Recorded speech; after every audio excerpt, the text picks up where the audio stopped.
민주평화당이 오랜만에 여론의 주목을 받고 있습니다. 두 갈래 길이 보입니다. 하나는 4.3 보궐선거에서 지역구 의석을 늘린 정의당과 공동교섭단체를 구성하는 길. 또 다른 길은 내부 갈등을 겪고 있는 바른미래당의 호남계와 통합하는 길. 어젯밤 열린 비공개 의총에서도 결론을 내지는 못했습니다. 민주평화당이 어떤 선택을 내릴지 또 실현 가능성은 어느 정도인지 여의도 훈장 정치구단 박지원 민주평화당 의원과 얘기 나눠보겠습니다. 어서 오십시오. 안녕하세요. 안녕하세요. 네. 우리 민주평화당이 오랜만에 받았어요. 네, 주목을 오랜만에 받고 있는 것 같은데. 저는 매일 받습니다. 네, 토론 대담 이어가겠습니다. 자, 의원님 첫 질문도 못 드렸습니다. 예. 아니, 어제 제가요. 네, 김학의 전 차관 동영상 관계로 자꾸 TV에 나오니까 네, 제 딸이 보고 아빠는 지금 포르노 테이프 보고 다니는 거야? 가지고 다니고? 그래서 엄마가 빨리 속 썩어서 죽었어. 하니까 진짜 할 말이 없더라고요. 교육적으로도 예. 좀 빨리 수사해서 네. 조용해졌으면 좋겠어요. 이런 사건이 자꾸 나오는 것 자체가 그렇죠. 여러 측면에서 좋지 예, 않죠. 네. 예. 자, 민주평화당 오랜만에 주목받고 있다는 말씀드렸는데 어저께 의총을 했습니다. 예, 했습니다. 예, 밤늦게까지 진행된 것으로 압니다만 뭐 어떤 결론이 나왔습니까? 그렇습니다. 사실상 정의당과 네, 원내교섭단체 구성을 절대적으로 반대하는 건 아닙니다. 네, 물론 원내교섭단체를 구성하는 게 네, 의정활동을 위해서 필요하고 또 어떤 의원의 말씀처럼 지역구 예산 확보에도 절대적으로 유리하지만 예, 지금 현재 우리 민주평화당 14명, 정의당 6명, 딱 20명입니다. 예, 그런데 몇 분이 반대를 하고 있기 때문에 원내 교섭단체 구성하기 전에 네, 우리 민주평화당이 지금 바른미래당 꼴처럼 싸워질 것 같아요. 그래서 당분간 더 토론을 해보자. 예, 그리고 더 방법을 모색하자. 예. 그런 정도로 일단 봉합을 시켰습니다. 그러니까 논의를 좀 더 해보자라는 쪽으로 봉합은 했다고 말씀하셨는데 네. 글쎄요, 그 지난주에 박 의원께서 이 자리에서 공동교섭단체 구성에 대해서 제 기억으로는 상당히 긍정적으로 말씀하셨습니다. 그리고 추경 예산 문제가 이제 그 현안으로 당면에 있기 때문에 그때부터는 독자적인 목소리를 낼 수 있지 않을까 이런 기대도 하셨고요. 근데 지금 언론 보도를 보면은 박 의원께서도 반대하는 쪽이다. 공동교섭단체 구성에 반대한다 이렇게 보도가 되던데요. 왜냐하면 몇 명의 의원들이 네. 절대적으로 반대를 합니다. 그렇기 때문에 저는 그분들을 설득해서 예, 우선 우리 민주평화당을 작은 당이지만 예, 거기라도 단결시켜야 됩니다. 음, 잘 아시다시피 정동영 대표 체제가 출범하면서 예, 비례대표 3분 중 이상돈 의원이 떠났습니다. 예, 그렇기 때문에 지역구 14명, 비례대표 3석, 17석에서 16석이 된 거예요. 예, 그러나 원내대표를 구성하기 위해서는 14명인데 그중에 몇 분들이 하지 않겠다고 하는 거예요. 예, 그래서 저는 그분들을 단결시켜서 조금 더 노력하면은 솔직히 바른미래당의 미래도 봐가지고 예, 전부 합쳐서 22~23명만 되더라도 만약 한두 명이 반대한다 하더라도 설득하고 요거를 갖추니까 그때 하는 것이 좋다. 예. 그런 말씀을 드리는 거죠. 그러니까 원칙적으로는 공동교섭단체 구성이 긍정적이지만 지금 당의 입장이 갈리고 있는 상황에서는 반대 입장에 설 수밖에 없다 이런 취지로 이해가 네, 그렇습니다. 네, 그리고 보다 중요한 것은 지금 현재 정의당은 가치관을 중시하는 이념 정당입니다. 예, 우리는 집권을 목표로 하는 대중정당이거든요. 예, 그런데 최근에 문제가 되고 있는 최저임금, 탄력 근로제, 탄력 근로제 네, 이런 문제를 정의당하고 저희하고는 다른 거예요. 그렇기 때문에 지금 안 그래도 예, 호남에서 문재인 대통령한테 치우고 그러한 문제에 대해서 반대를 목소리를 내는 예. 중산층 또는 소기업들한테 치우면은 우리의 갈 곳을 잃습니다. 그렇기 때문에 과거에도 그러한 문제가 있어서 유보한 채 됐지만은 지금은 총선이 1년밖에 남지 않고 굉장히 미묘하니까 예. 우리가 좀 더 크게 판을 한번 만들어 보자. 예. 그러한 것으로 노력을 할 것입니다. 네, 일단 그 민주평화당 내부 의원들 지금 그 공동교섭단체에 대한 입장을 저희가 보도된 내용을 중심으로 좀 정리를 해봤습니다. 네. 한번 좀 보면서 여쭤보겠습니다. 찬성 3명으로 지금 분류가 돼 있고요. 정동영 대표를 포함해서 천정배 의원 등이 찬성하는 것으로 돼 있고 유보 의견이 6명, 지금 표기가 잘못됐네요. 유보 의견이 6명이고요. 반대 의원이 5명으로 이렇게 언론에서는 분류를 하고 있습니다. 내용이 맞습니까? 되게 맞겠죠. 그런데 어제 윤영일 의원이 조의해서 예. 찬성하는 것이 필요하냐라고 했더니 본인은 그런 의도가 아니다. 네. 그래서 저는 그분도 찬성하는 것은 아니다. 그렇게 봅니다. 네, 지금 찬성으로 분류되어 있던 3인 중에 한 분인 윤 네. 의원께서도 찬성하는 것은 아니다라는 입장을 예, 그렇습니다. 직접 얘기했다는 거죠. 그리고 지금 유보적인 태도를 취하는 사람 중에도 예. 찬성하는 사람이 있어요. 한두 분이. 그렇기 때문에 꼭 저렇게 분류한 것이 옳지는 않다. 네. 그렇지만 대강 비슷하다. 네. 하여튼 뭐 그러면 중요한 것은 한 사람이라도 반대하면 안 되는 거예요. 아, 그게 교섭단체 구성하는 게 당에서 당론을 정해서 가자 하면 가는 거 아닙니까? 그렇지는 않습니다. 다 개별 본인이 의원들이 서명을 해줘야 되니까. 그렇군요. 이게 한 당으로 이루어진다 하면은 갈 수 있죠. 그러면 뭐 이론적으로 얘기하면 예를 들면 민주당의 교섭단체가 있는데 네. 나는 민주당 교섭단체 안 하겠다. 그러면 빠질 수 있는 겁니까? 이론적으로. 거기는 같은 당이니까 네. 어쩔 수가 없지만은 이건 민주평화당과 정의당이 합쳐지는 거니까 네. 한 사람 한 사람이 서명을 해줘야 됩니다. 그렇군요. 물론 민주당도 교섭단체 등록을 할 때는 의원들이 서명을 하지만은 예. 그건 당에서 함께 하기 때문에 거기에서 안 하겠다 할 수가 없는 거고 또 그렇게 나올 수가 없는 거예요. 예. 그렇기 때문에 저는 지금 99마리의 양보다는 한 마리의 양이 더 중요한 겁니다. 네. 이탈할 수도 있는 한 이탈할 마리의 수도 양이 더 있는, 중요하다. 네. 그것 때문에 우리 당이 안 그래도 적은 당이 또 분란 속으로 가면 안 된다. 예. 그렇기 때문에 저도 그러한 의원들 편에서 좀 함께 네. 활동해 주는 것이 우리 당의 평화를 위해서 필요하다. 그렇게 네. 생각합니다. 공통 분모를 찾기 위한 노력의 과정으로 이해가 되고요. 그렇습니다. 그 방향이 정의당과의 공동 교섭단체 구성으로 갈지 또 다른 대안으로 갈지는 여전히 모호한 거죠. 아직은 뭐 네. 그러니까 개별 의원들이 서명을 하는 방식으로 동의를 해야 교섭단체가 구성된다고 말씀을 드리니까 그럼 바른미래당에 있는 동의하는 의원들과도 그런 방식으로 교섭단체를 구성하는 것은 이론적으로 가능하겠네요. 이론적으로 가능하지만은 거기는 이미 바른미래당으로 원내교섭단체가 등록돼 있지 않습니까? 예. 그렇기 때문에 의원들이 또 그러한 자기 소속당을 버리고 이쪽으로 탈당하지 않고 네. 그대로 교섭단체하는 것은 또 정치 도의상에 있을 수도 없는 거죠. 현실성도 떨어지고요. 그렇죠. 네. 그러면 이제 질문을 이렇게 해보죠. 제3지대론 얘기가 나오던데 민주평화당에 있는 의원들과 다 이제 호남 의원들 아니겠습니까? 그리고 바른미래당에 있는 호남 의원이 6명이든가요? 그렇습니다. 네, 그리고 무소속으로 있는 송금주 의원 등 그 2명의 호남 의원. 이영우 의원도. 네. 예. 그렇게 하면은 다 합치면은 22명 되는 네, 건가요? 그렇습니다. 23명, 4명 되는 것으로 예. 알고 있습니다. 대상을 그렇게 놓고 제3지대에 텐트를 쳐놓고 예. 당을 꾸리는 예, 이것도 방안인가요? 그렇습니다.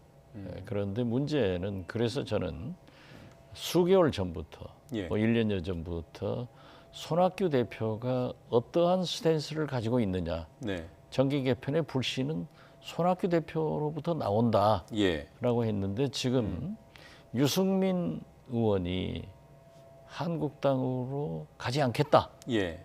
하고 선언을 하니까 손학규 대표가 굉장히 긍정적으로 평가를 했더라고요. 예. 저도 그런데 보도했습니다. 저는 네. 전국적으로는 되겠느냐 한 지붕 두 가족이 예. 저는 현명한 판단은 아니라고 생각해요. 네. 그래서 저는 과거 김대중 대통령은 이기택 총재와 헤어지면서 예.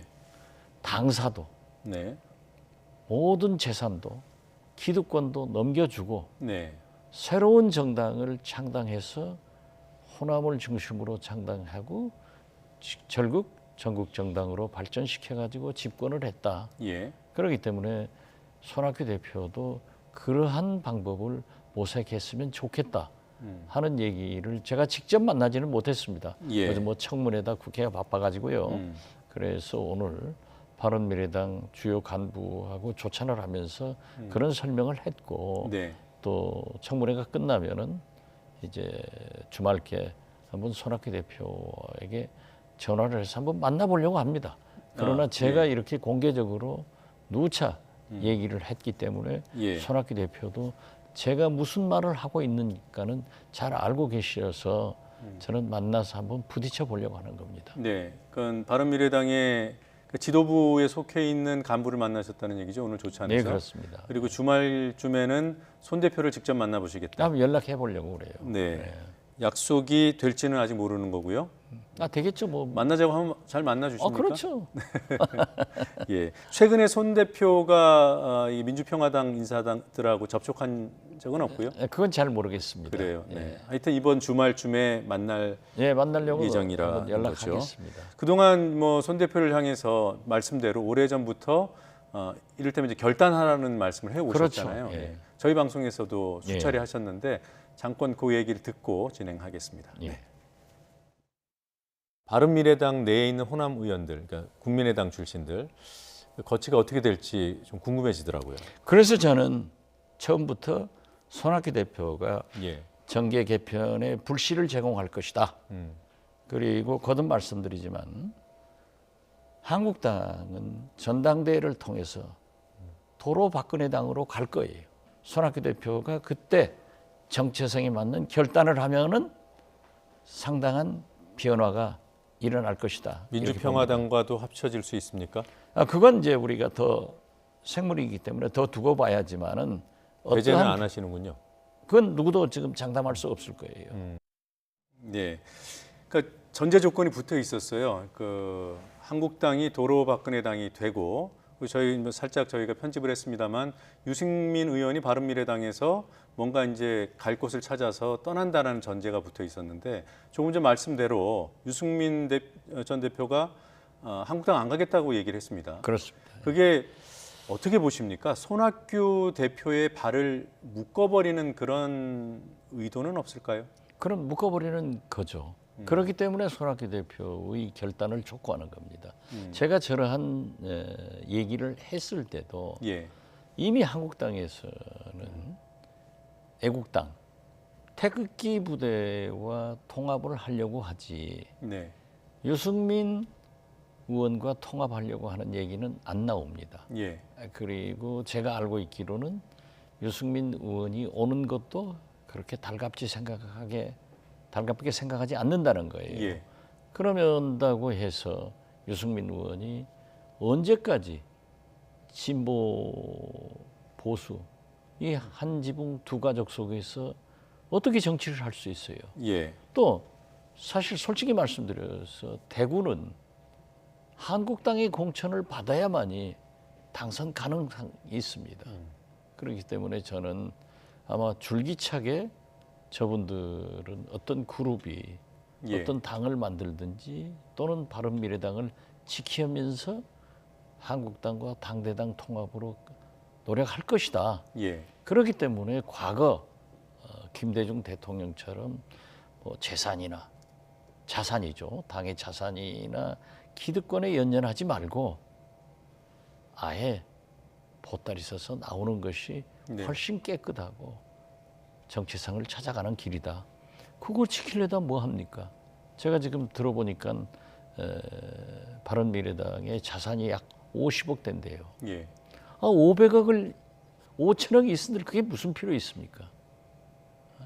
그러니까 이번에 주말에 만나면은 보따리 사서 나와라 이렇게 설득하실 아니 예정이군요. 여러 가지를 다 얘기를 해보려고 그래요. 네. 물론 손학규 대표가 이렇게 제가 공개적으로 얘기하는 것을 들으면은 예. 기분 나빠할 수도 있겠죠. 그렇죠. 그렇지만 현실적으로 생각해봐라 이거죠. 음.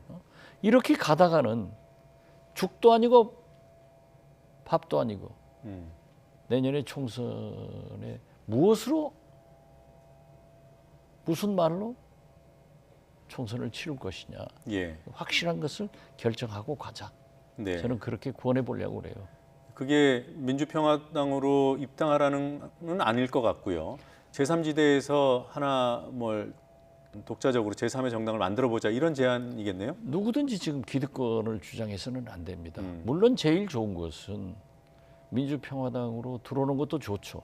그렇지만 그분들한테 명분이 있겠어요? 네. 그런다고 하면은 제3지대에서 정당을 만들어 가지고 예. 민주평화당이 그리 들어가 주면 되는 거예요.